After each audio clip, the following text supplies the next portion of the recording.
ఎండి ఖర్జూరం, అటుకులు, పలుకులు ఇవి కొంచెం దోరపదనుగా సగం వేడి చేసుకుందాం.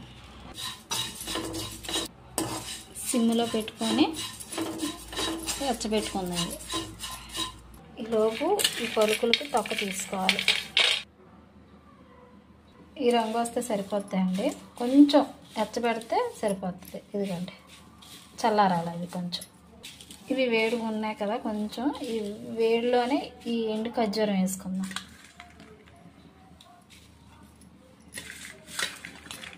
అంతా వద్దు, కొంచెం సగం వేసుకుందాం, సగం ఉంచేద్దాం. ఇవి ఉంచాను. అలాగే ఇందులో కొంచెం పలుకులు, ఇవి సరిపోతాయి. ఇప్పుడు ఇవి మనం మిక్సీ పట్టుకుందాం. నానబెట్టానంటే కడిగి అన్నమాట. అవి కొంచెం అలా అయిపోయి ఇప్పుడు తీసేసుకుందాం. బాదం పప్పు కూడా ఇందులో వేసుకున్నాం కదా, ఇప్పుడు మొత్తం ఇవన్నీ కలిపి మిక్సీ చేసుకుందాం. ఇదిగండి మిక్సీ పట్టుకున్నాను, ఇలాగ అయింది కదా. ఇప్పుడు ఇంకోటి చూపిస్తానండి. ఇప్పుడు ఇందులోని ఈ ముక్కలు చేసిన ఎండు ఖర్జూరం ఉన్నాయి కదా, ఇవి వేసుకుందాం.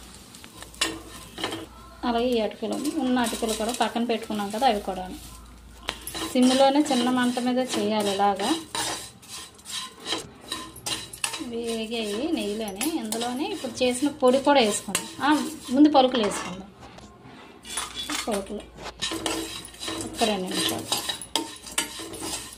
మనం పొడి చేసుకున్నాం కదా, అది మిక్సీ పట్టుకున్నది అది వేసేద్దాం.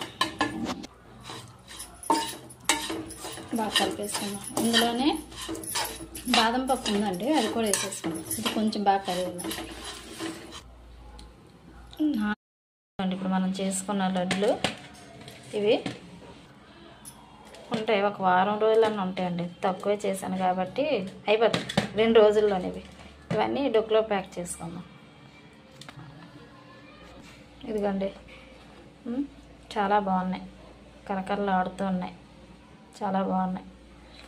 స్వీటు మాకు సరిపోయింది, మీకు చాలపోతే మీరు వేసుకోవచ్చు. ఒకసారి మీరు కూడా ట్రై చేయండి. ఎండు ఖర్జూరంతో, అటుకులతోటి.